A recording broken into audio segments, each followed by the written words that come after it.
there a reason you're not walking out into the hall right now? You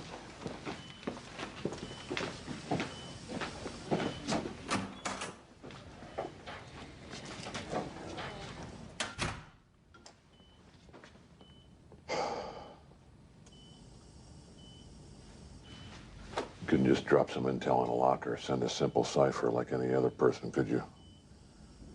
No, with you, I get these letters. Like, Rilke here. And I can't make heads or tails of that guy.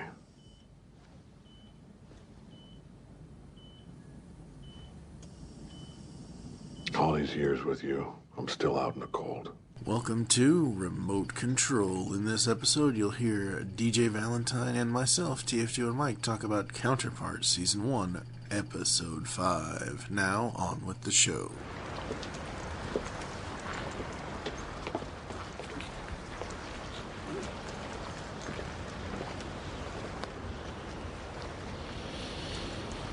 What do you think of the view? Different, I imagine, where you come from. There's no need for pretense with me, Howard.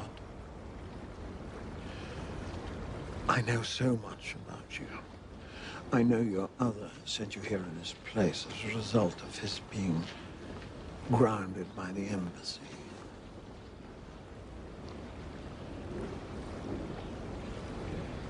He didn't tell you about me, did he? No. My name is Alexander Pope. And you, dear boy, are nothing like our mutual friend. Hello and welcome to Remote Control, the GCRN's TV podcast that talks about TV shows from 2000 to now, and sometimes we go back in time as well. I'm, of course, TFG and Mike. Joining me is my counterpart, trying to be DJV. See what I did there?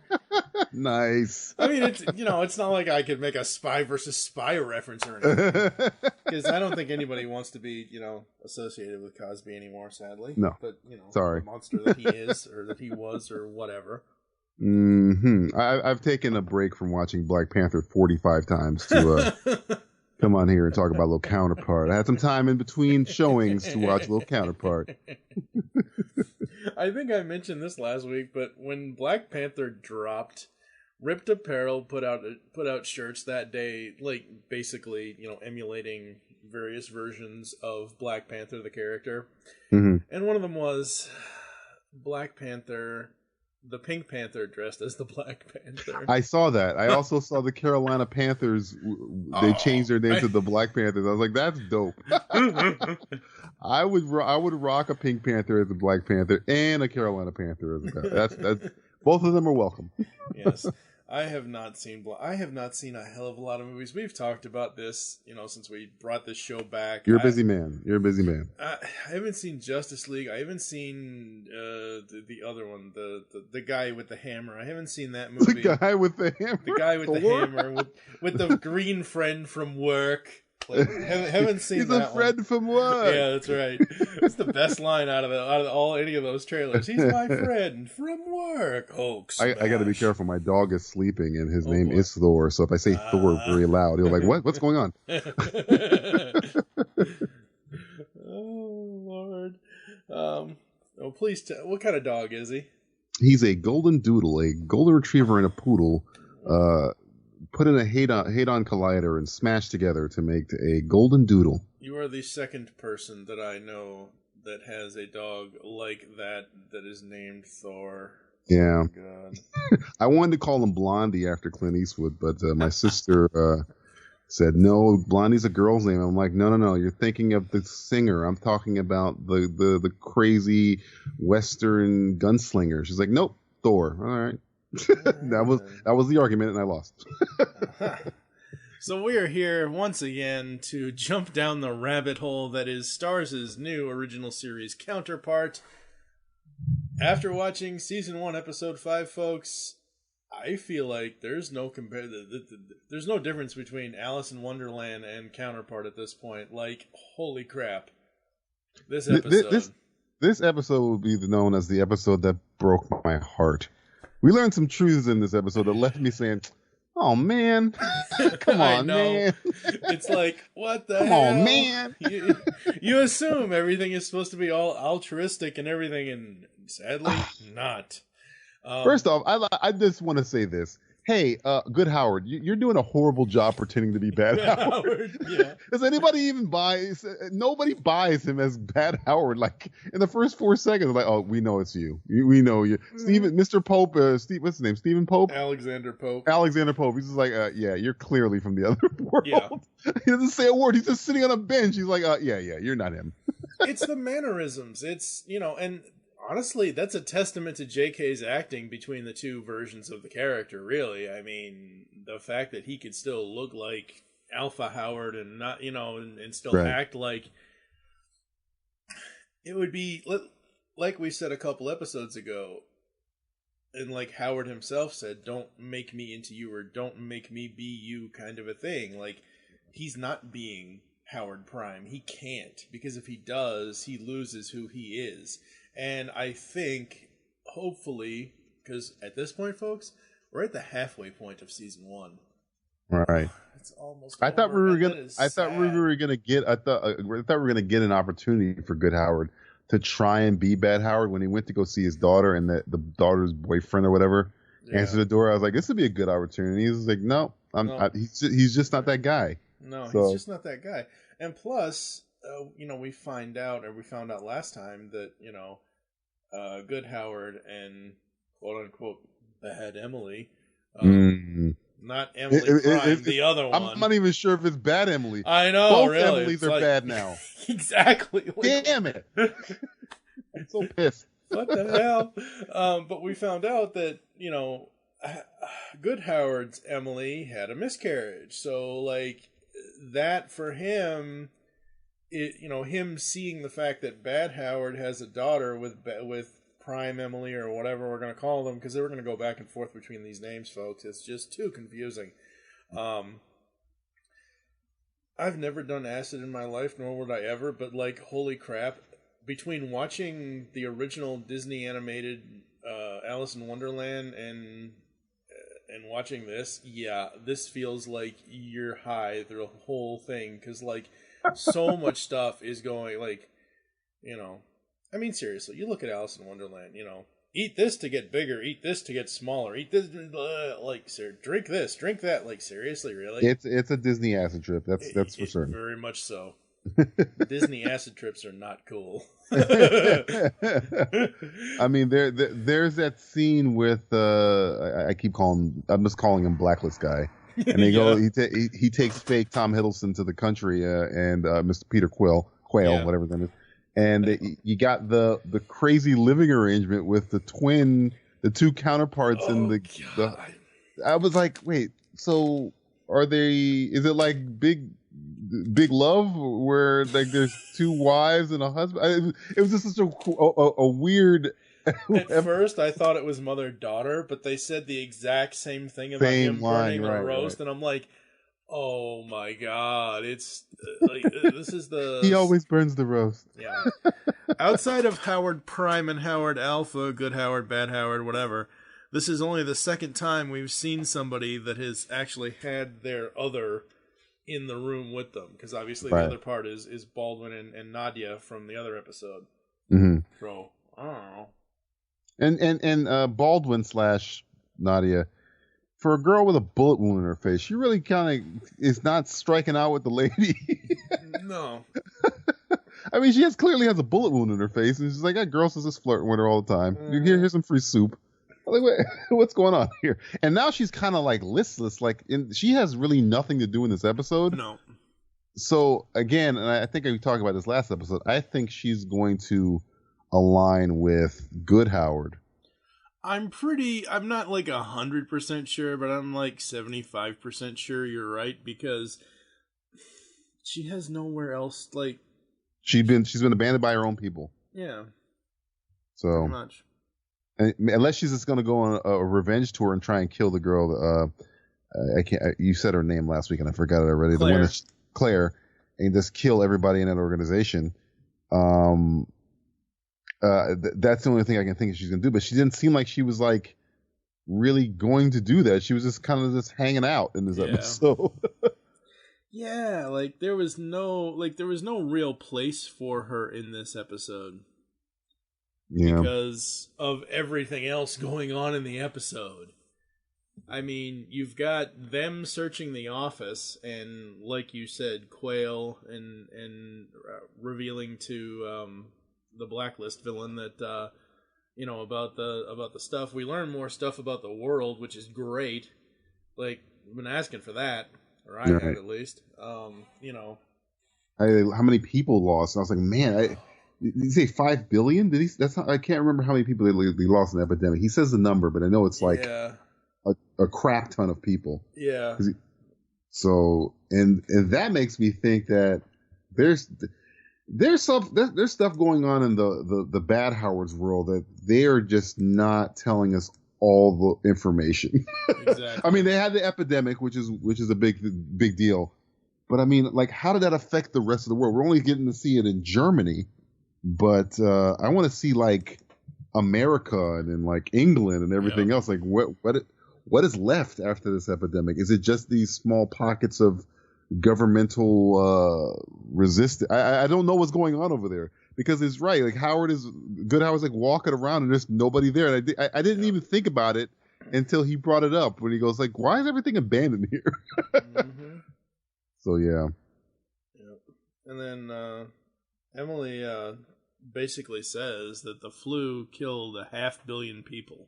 Oh, it was 500 million people. Okay. Yeah. I thought you said 5 billion people. I was like, oh my god. No, it was 500 million people. That's still a crap ton of people. That's still a crap ton of people. I mean, yeah. You know. But yeah, wow. Oh my god, this episode. And now we find out that good Emily, I guess. I felt like Bad Howard at the end of this episode, where he was just like, God, I thought you were good. What? He cheated on poor good Howard. What's now we're under the thing of, does Bad Howard tell good Howard that his wife was cheating on him? Yeah. And the craziest thing to me isn't the fact that she was cheating. Okay, yes, cheating is the worst thing you could ever do in a marriage, in my personal opinion. Other than, domestic abuse. But, still, we find out that it's the guy that he's been playing the game with, right? Yeah. Like, seriously, really? Which is kind of creepy. I guess maybe some kind of guilt thing where he's like, I want to get to know the guy. Oh, Howard, you've never won before. You almost won this time. And I'm like, oh my God, are you serious? Like, really? Bad Howard lost on purpose there, I'm assuming. I would hope. Because he kind of like gives him this look like, yeah, all right. Yeah. Okay, buddy. Okay, pal. Yeah.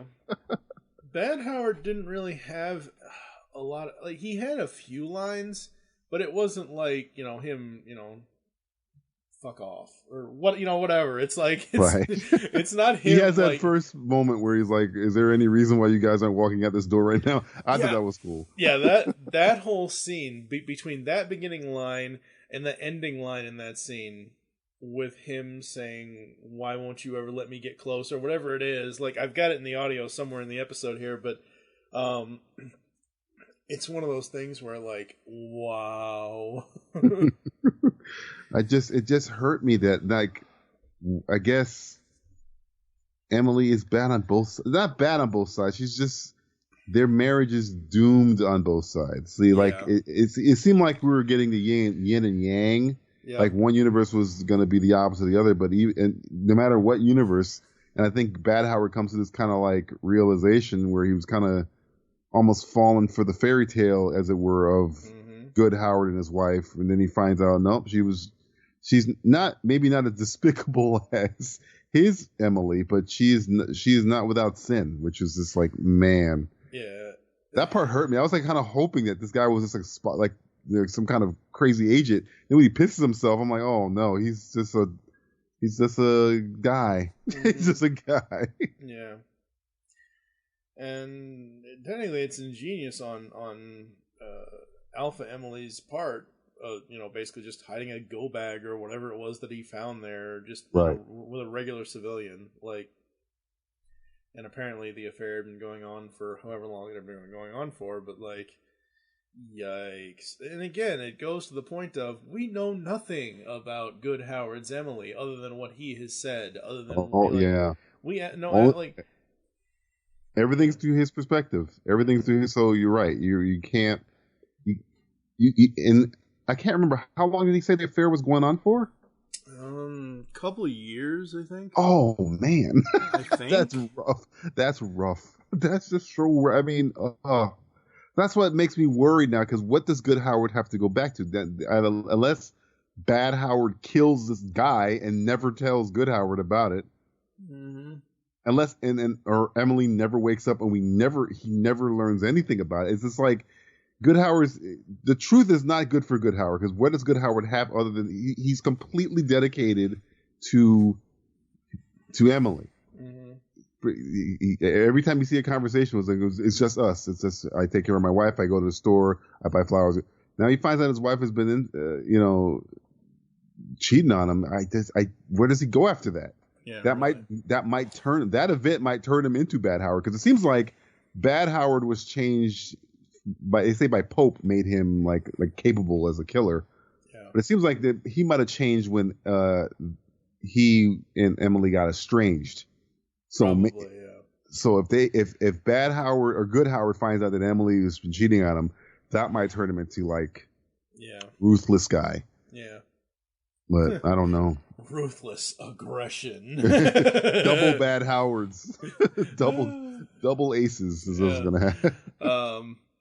Yeah, no, because like we said last week, we saw Good Howard try to kind of, like, Good Howard and Emily Prime have kind of a thing, where they're, he's like, oh, well, I was leaving you a note, I was doing, they were having this fun little tete-a-tete kind of a thing, and now come to find out that his wife has been cheating on him the whole time, or whatever. However many Is this going to be the most expensive episode of Wife Swap we've ever seen? I'm pretty sure. Is that what's going to happen here? They're going to swap wives? They're going to swap Emily?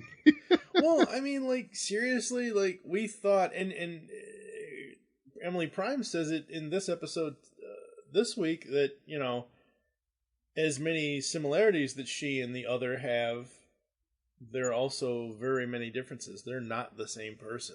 No. Like, she specifically points that out to Good Howard, because he's still in either his upstairs brain or his downstairs brain. He's just assuming that they can go on their merry little way and just kind of help each other out and whatever else. Right. And I think he's looking at it as like, even if she's not my Emily, she's still Emily. Yeah.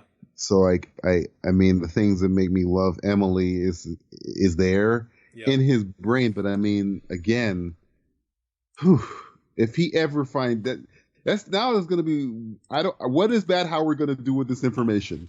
That's all I want to know right now. I was like, what is he going to tell him? Is he going to tell him? How long does Good Howard have left in Bad Howard's world? Mm-hmm. That's another thing they haven't really answered. That's they did say he was supposed to spend a week there, right?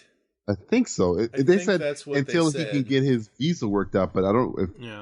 It seems like it might be advantageous for him not to do it. Like, keep Good Howard over there, because Bad Howard can now operate with impunity on everything. He can do whatever the hell he wants in Good Howard's world. So, yeah, and if he's in danger, though Alexander Pope knows it's not him, because the Emily from his world was telling him that Pope is the one that was behind his kill order or whatever. Yeah. So if Pope didn't know it was him, maybe we could evilly see him use Good Howard as bait or, a shield.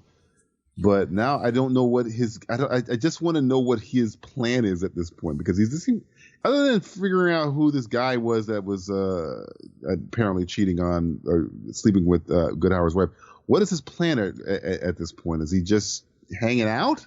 Are they both just hanging out? That's what it seems like. Netflix and chill? I don't know. Like, do they even have Netflix on this planet? Like, on this version of Earth? It's called Flixnet over there. They flipped everything. Oh, Lord. You work for the office? They called me a runner. I don't know what that is. It means that some years ago, I took a man like you and made him into a man like Howard Silk. So, I should say, what, job well done? And I understand you've been spending some time with his family. That's right. Let me guess. He didn't tell you about them, either.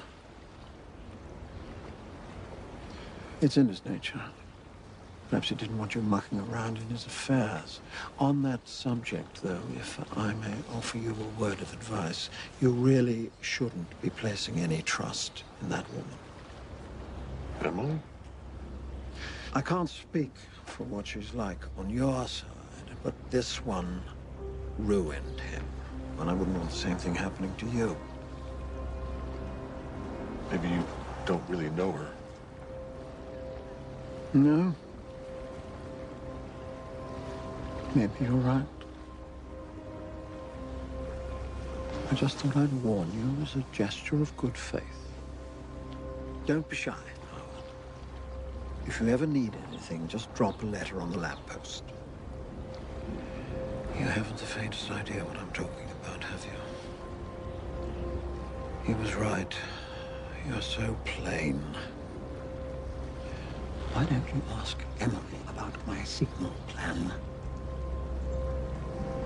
It might surprise you what you don't know about that woman.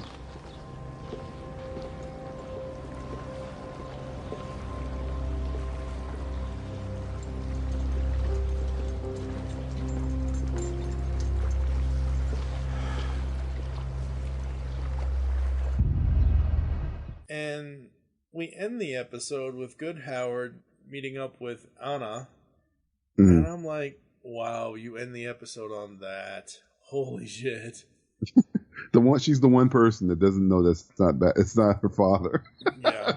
So she's like, why are you like this? What's going on with you? What's wrong with you? Because he's completely not trying to be bad Howard at all. You're sick, you're dying, you're this, you're that. Like, Yeah. whoa. Like, And I get it. Good Howard wants to kind of make up for everything bad Howard has apparently done or hasn't done or hasn't paid attention or hasn't been around or whatever. But wasted an opportunity that he would kill for and never got. So he's just trying to essentially, they're living vicariously through each other apparently, but literally doing it. Yeah.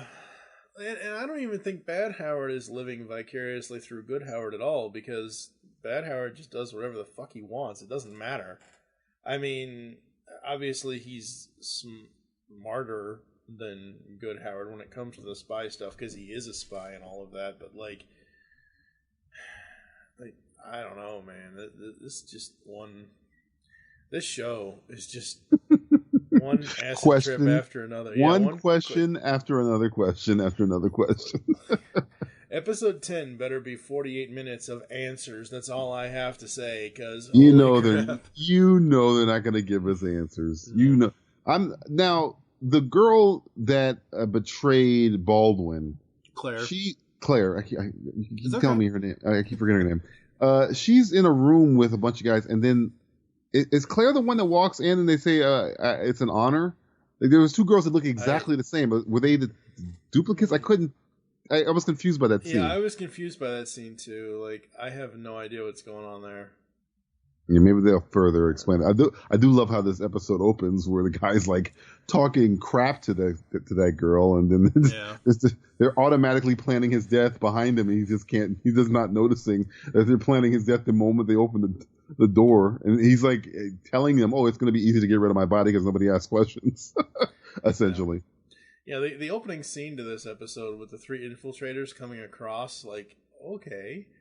You know, the girl that was there that, you know, stood up and put her hands out and put her jacket out and whatever else, and they're like, okay, you're fine. Mm-hmm. And obviously the gun was planted in the apartment because they didn't have it on them. But right. I watched this episode like twice before we did this, so I'd make sure I'd have everything I wanted to talk about fresh in my mind. Mm-hmm. And I didn't really realize that the Coke bottle, silence just really actually worked, because that sounded just like a pop. It didn't sound like I've seen it used in a couple other movies before. I'm trying to. What the hell was it? Ronin? I can't. I've seen it in another movie before. I was like, oh wow, that's a ingenious way to do that, I guess. Yeah, but that guy just wow. He dead. He dead. Never gonna see him again. He dead. He's gone. Nope, he's gone. But the mole, I guess. Who do you think the mole is at this point? At first, I thought it was Blacklist guy near the end, and then it's like, oh, maybe not. Yeah, it's not. It can't be him because it's somebody higher up that has been around for years. The only person I could think it would be is somebody that we have not seen yet, someone that they have not revealed yet. Maybe it's the Lambert character or somebody else. Richard Schiff's character? Yeah. Is that Lambert? Is no, Richard Schiff? That's not Lambert. Oh. It could be Richard Schiff's character, but that's not. Lambert is the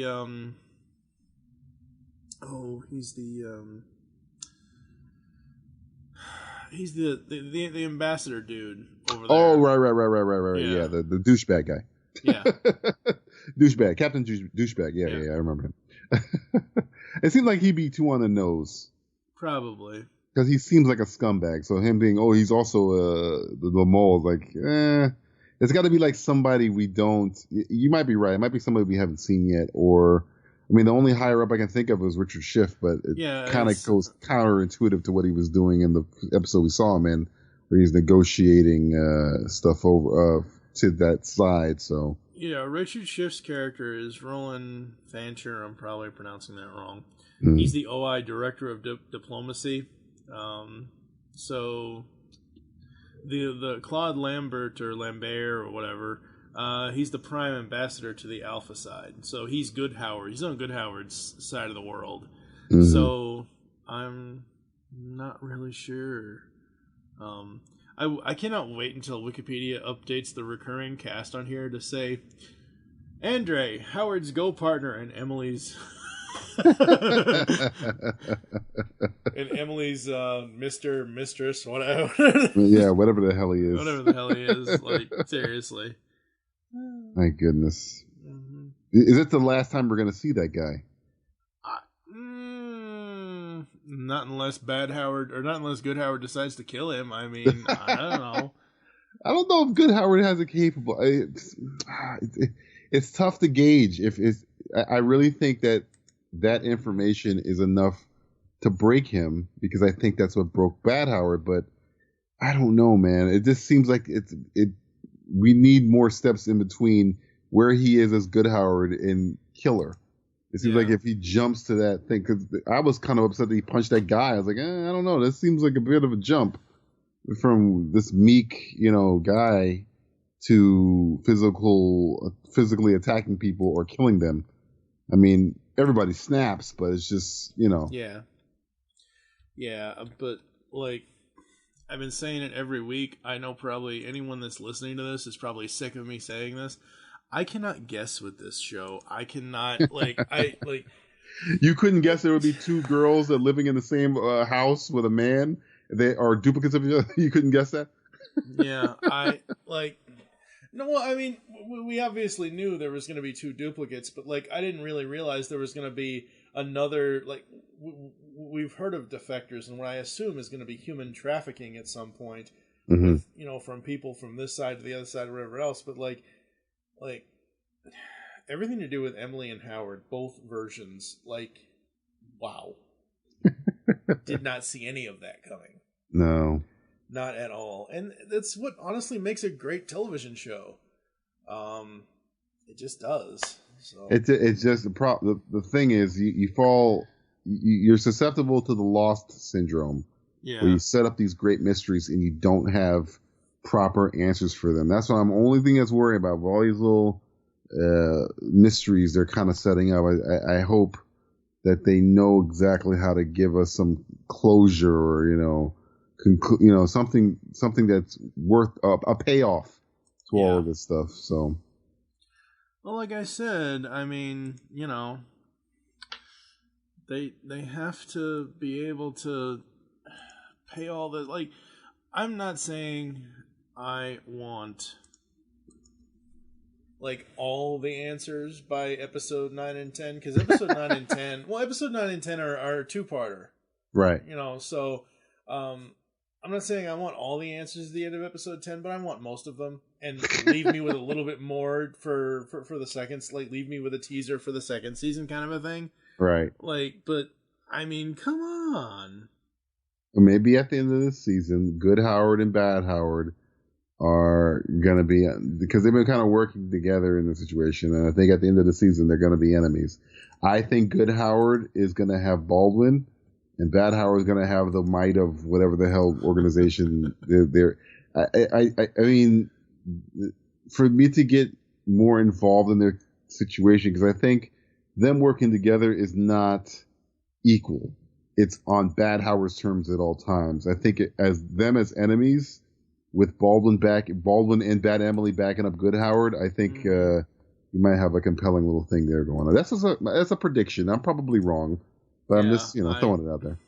I don't even know. Like it's so hard for me to predict this show because it's just so damn good. It's so confusing, and it's wow, just wow. So, all right, folks. Next week we're gonna act like you've been here before. We finally get to that episode. Yes. Which it like we said last week, like we don't know how this is going to play out, but we can only assume, like, well, you know, like we said about Good Howard having to try to act like Bad Howard. Obviously, that hasn't happened yet because he's still doing good. He did it once. Things. He did once in this episode. He failed miserably. But Bad Emily kind of told him to pretend to be Bad Howard to get this guy to talk, but then she just did it at gunpoint. It failed, and then she just held the gun at him and he told him everything. Yeah, that's not good. Not good at all. So, I think that's going to do it for us, folks. Where can the people interact with you online, sir? At Trying to Be DJV is my personal Twitter handle. If you find the show I'm on, Simplistic Reviews Podcast, at Simple Tweeters on Twitter. Absolutely. I am at TFG and Mike on Twitter. You can follow at Geekcast Radio for all the other network updates. Join us next week for episode 6 of Starz' original series, Counterpart. And we will catch you next time here on Remote Control.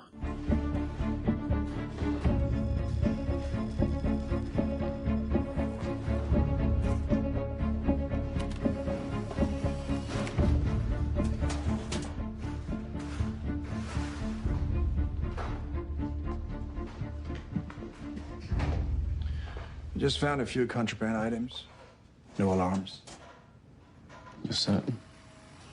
You know, it might be helpful if you told me exactly what we're looking for.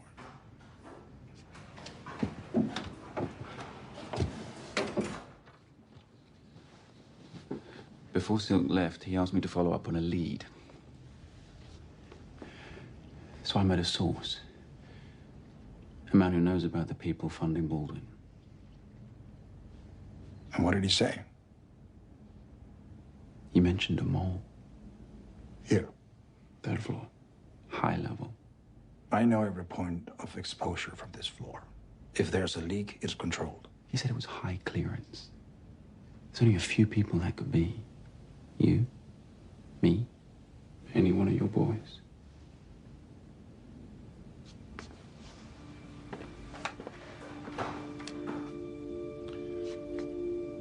How long did your source say this mole has been in place? He said years.